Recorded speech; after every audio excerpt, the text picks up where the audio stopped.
SIL pulls cruel prank triggering my past trauma. I lash out and family cuts her off. Now she's trying to play the victim and turn them against me. I, 27F, have been with my husband Aaron, 27M, for 3 years and we've known each other for 6. He has an older sister Sophie, 30F, and that's who's caused this entire commotion in the family that I'm going to talk about.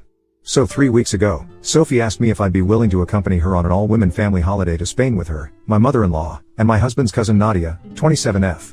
Nadia and Aaron are a lot closer than he and Sophie in spite of being first cousins as opposed to biological siblings because they were in the same grade and went to the same high school, so as a result, I'm a lot closer to Nadia as well. Initially, I wasn't too inclined to go on a family vacation because I didn't think it'd be that fun with Sophie and my mill, but afterward, Nadia and I had a chat and she told me that she wanted a break, so she was willing to go and wanted me to come along, too. She convinced me and I agreed to go on the trip. Sophie was the one sponsoring the flight tickets and the stay at the hotel, which wasn't a problem for her whatsoever because she was filthy rich, thanks to her husband who is a neurosurgeon. She runs an event management company, but everyone knows that the company pretty much runs itself. She just doesn't want to come off as a socialite who doesn't work. She has a degree in literature, but she's never used it and believes that college had been a total waste of time for her, except for the part where she met her current husband through a friend of hers at a party. Aaron has told me that Sophie has been spoiled rotten by her parents ever since childhood, and whatever she wanted, she got.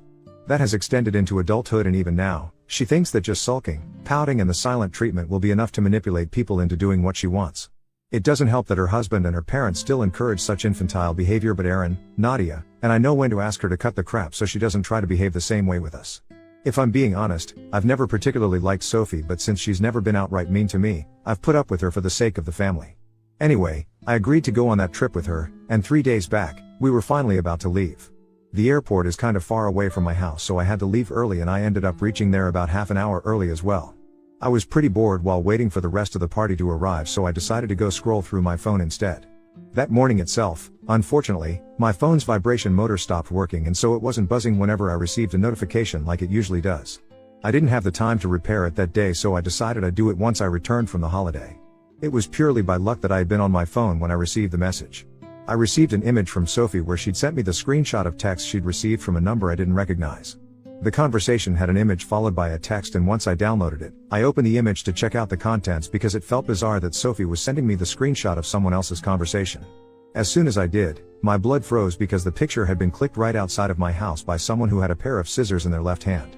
Within seconds, I received another message from the same number: "Tell your darling brother's wife that I'm back." Sophie followed that screenshot up by saying that she'd received this text from an unknown number a couple of minutes ago and that she was terrified because she thought Aaron was in danger now. That was all I needed to go into panic mode because I actually have a history of being stalked, and it was literally the single most terrifying phase of my life. Back when I was in college, I had a stalker who would randomly click pictures of me from the back and send them to me throughout the day.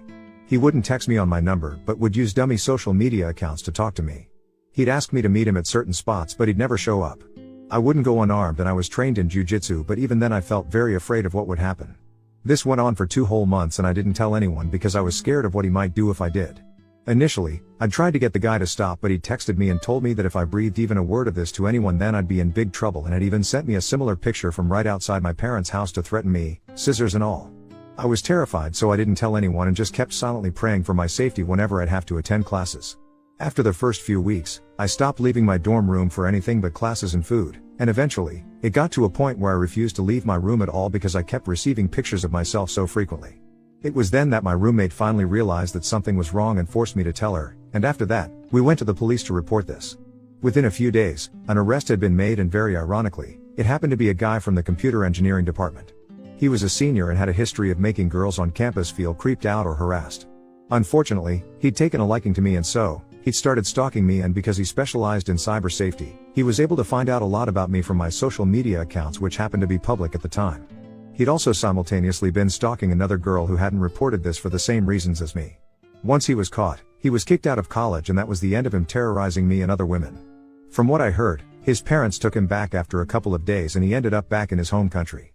It's been several years since that, and I had almost forgotten about him, but as soon as I saw that image, all the terror came rushing back and I instantly called 911. I told Sophie to get to my house ASAP, but luckily, forgot to mention that I'd called the cops already because I was more concerned about trying to warn Aaron instead. I got a cab within minutes and started trying to call my husband desperately because I knew that he was still asleep. It was 8 in the morning at the time, and my husband has a tendency to sleep late on the weekends, so I knew it wouldn't be easy for me to get through to him, but luckily, he did answer me when I called him for a third time. I could tell that he'd just woken up because he sounded drowsy, but I didn't have time to spare, so I told him to arm himself with something heavy, lock himself in the bedroom, and block the door somehow. He was confused, but as soon as I mentioned the picture, he told me he understood and did as I told him. I stayed on call with him throughout the 45-minute cab ride home, even as the cops arrived and inspected the house. I did not check my phone in the meantime, and since the vibration feature was gone, I wasn't getting any physical reminders from the notifications to remind me either. By the time I reached home, their inspection was almost over and they hadn't found anyone suspicious in the vicinity.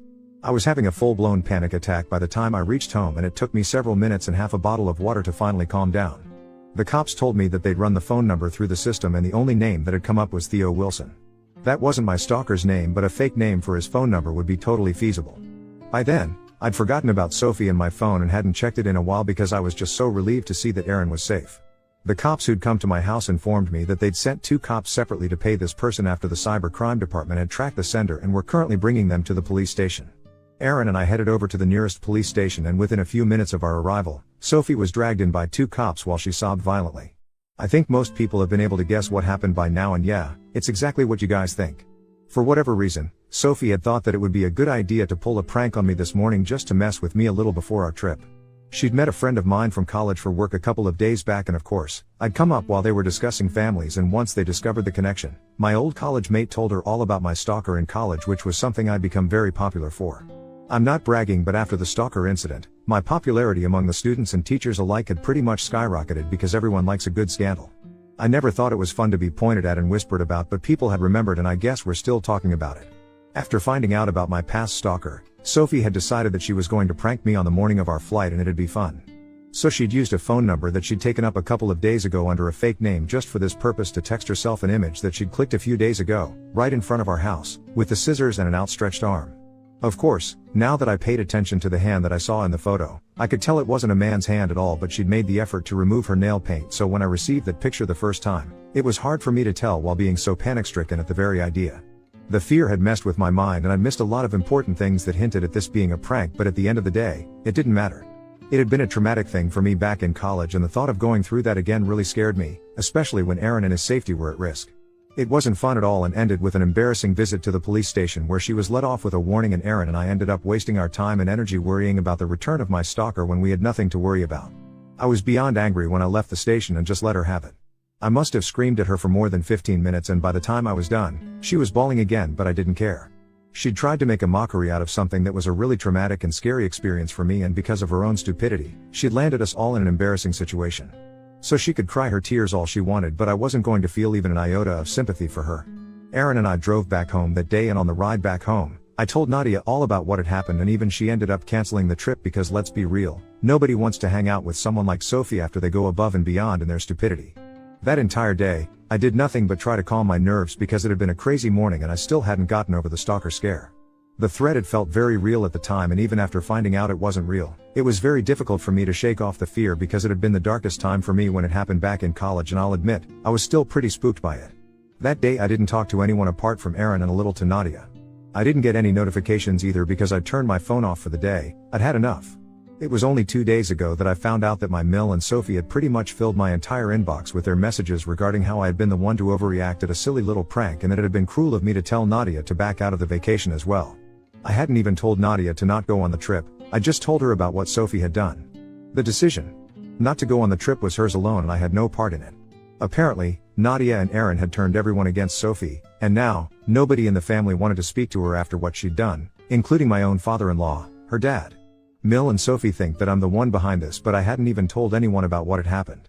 I couldn't have because I didn't even use my phone that day, and it was all Nadia and Aaron who'd informed the other cousins and generally just the younger folks of the family who were now cutting Sophie off. They think that I'm the one who now owes Sophie an apology because what she did was just a harmless prank, but what's happening to her is real and hurtful. She's being cut off by her own family, and that's why now she's the victim here. I spoke to Aaron about this after I read their texts, and he told me that there's no reason for me to feel sorry for her at all, and neither do he and Nadia feel sorry for telling everyone else about this. What she did to me was undoubtedly cruel and not just a harmless prank. It would have been harmless if it didn't trigger my past trauma to the point of making me unable to think or do anything else for an entire day, but we all know the mental toll that it took on me. I agreed because it wasn't harmless at all, and I'd been paralyzed with anxiety for one whole day because of what she did, so now, she deserved every bit of this. Plus she didn't even apologize to me and just kept crying, so I don't know why she even expected me to feel sorry for her when she didn't feel sorry for me. I think that's very hypocritical of her, but I don't expect any less. After I read the texts and spoke to Erin about it, I was just going to ignore her because I had no intention of wasting my own time by speaking to her and trying to reason with her, but she just kept texting me again and again. It was clear that she was just trying to make me feel guilty about what had happened, and I knew that she fully believed that she could manipulate me into apologizing and getting the family back on good terms with her again. It just got on my nerves after a while, so in a moment of frustration, I actually ended up responding to her. I texted her back saying that I was glad she'd chosen to play such an insensitive and cruel prank on me because that just revealed what an awful piece of work she was to everyone, and she only had herself to thank for the situation she was in right now. I also told her that I had nothing to do with the other relatives cutting her off, but I wish I did because then I'd have the satisfaction of knowing that I'd helped in cleaning up the trash from the family. I ended the message by saying that she was as much of a pig on the inside as she was on the outside, referring to the fact that she was slightly on the chubby side. I'm not generally someone who judges people by their bodies because I have been bullied for my own body in the past for being excessively skinny, but here, I just wanted Sophie to feel bad. I knew she was insecure about her weight, so that's where I chose to hit her because I knew it'd hurt. I don't know if I was too hard on her, but I did feel good after I sent that message. I'd tried very hard to keep my opinions to myself and my temper under control, but she just kept texting me and went on pushing and pushing until I finally lost it. So I replied to her and called her trashy because that's how I felt about her after the prank she tried to pull off. I used to tolerate her earlier despite her spoiled and insensitive behavior, but this was way beyond my tolerance now. I kept my phone aside after sending her that text and tried to distract myself by watching a movie and only came back to my phone after 3 hours. When I finally checked my messages, there was a new message from Sophie where she said that she'd considered me a good friend of hers all along, and that's why she'd expected me to forgive a tiny mistake of hers without her having to beg for forgiveness, since it was implied that she was sorry. I don't know what that means, but I guess that made sense to her. Then she said that if I was just going to be rude to her, then I shouldn't have replied to her at all instead of going out of my way to be horrible and make her feel like crap. I should have just ignored her like I was earlier, but I chose to be cruel just to hurt her, which made me just as trashy as her. I don't like Sophie much, but she does have a point, I guess, and maybe I shouldn't have said the things I said. I was just really angry with whatever she'd done, and the way she was still trying to pin the blame on me instead of accepting that she screwed up was making me feel even angrier. She's the one who kept pushing me by trying to gaslight me into believing that this was somehow my fault, and I just couldn't take that, so I guess I went a little too low. The only thing I feel bad for is shaming her for her weight because I know how bad that feels. However, I still don't think she has any right to even approach me and demand an apology after what she did to me. If she'd just been a decent person and owned up to her fault, maybe we wouldn't be here at all. Erin doesn't think I should apologize because she deserved to be called out. She'd hurt me first and then continued to try and hurt me by gaslighting me and manipulating me by insisting that she was somehow the victim here. He doesn't think I should even feel sorry for her. Nadia, on the other hand, does think I was a little too hard on her, so I'm divided right now and have no clue on how to go about this right now. And that's why I'm here to ask the Reddit community to help me out right now, because I would hate to stoop to the same levels as Sophie just to get back at her. I love Erin, but he's not always the best person when it comes to emotional situations like these. And I also love Nadia, but she's a little too emotional, unlike Erin, and what I need right now is completely unbiased judgment, keeping in mind the circumstances. So Ida, for calling my heavy SIL a pig to insult her insecurities after she tried to pull a prank on me that made light of my past trauma? Update 1. Hey, so I read the comments on my original post and I respect everyone's opinions, but I couldn't help myself and did apologize to Sophie for the pig comment that I made. I'm not sorry about anything else that I said, but I just couldn't live with myself knowing that I'd attacked someone for the way they look, knowing how bad it had made me feel when I'd gone through the same thing in the past. So as someone who knows how it feels to be bullied for things that are not in my control, I think I did what I had to get this thing off my conscience. I just sent the apology text 5 minutes ago and she hasn't opened it yet, but I hope she does and accepts it. Although I'll be fine even if she doesn't, because I'll know that I tried my best, and after that, it's up to her if she wants to accept the apology or not. I'm not speaking to my mill, though. She had no part to play in any of this, so I don't know why she felt the need to rush to her daughter's defense, especially when she knew what Sophie had done was wrong. Literally, all of her texts were like, yeah, Sophie screwed up, but... or I understand why you're mad. So if she knows why I'm annoyed at Sophie, then why exactly does she expect me to apologize to Sophie? Doesn't even make sense. Honestly, I just think she wants me to feel bad for Sophie, but I'm 100% sure that had our places been swapped and I had done something like this to Sophie, then she wouldn't have had the same attitude. That's for sure. Erin isn't too happy that I chose to apologize, but he thinks that I'm a good human being, and that's why I'm going so easy on his brat of a sister. Nadia is happy about my decision and even said that she's really proud of me. So I guess I'm okay with what I did. Update 2. Sophie just responded to my apology. It's been several hours since I sent that text, and just half an hour ago, she replied saying that it was fine, but she didn't expect any better anyway. She said that she was a little shocked, but it's fine because she understands now that we're not friends, never were, and definitely won't be in the future. For what it's worth, at least she did say that she was sorry for trying to mess with me and using something so traumatic against me.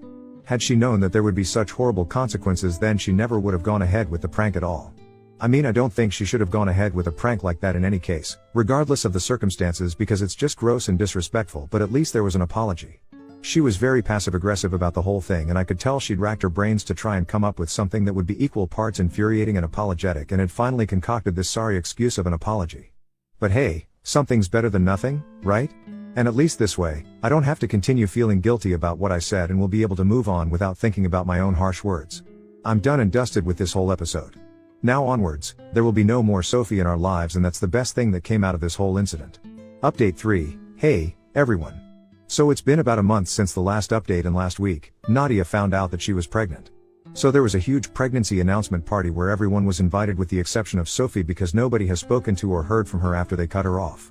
She deactivated her socials for a while and had been completely MIA, but Aaron had checked in with his dad and they reassured us that she was alright, just taking a break from everything social.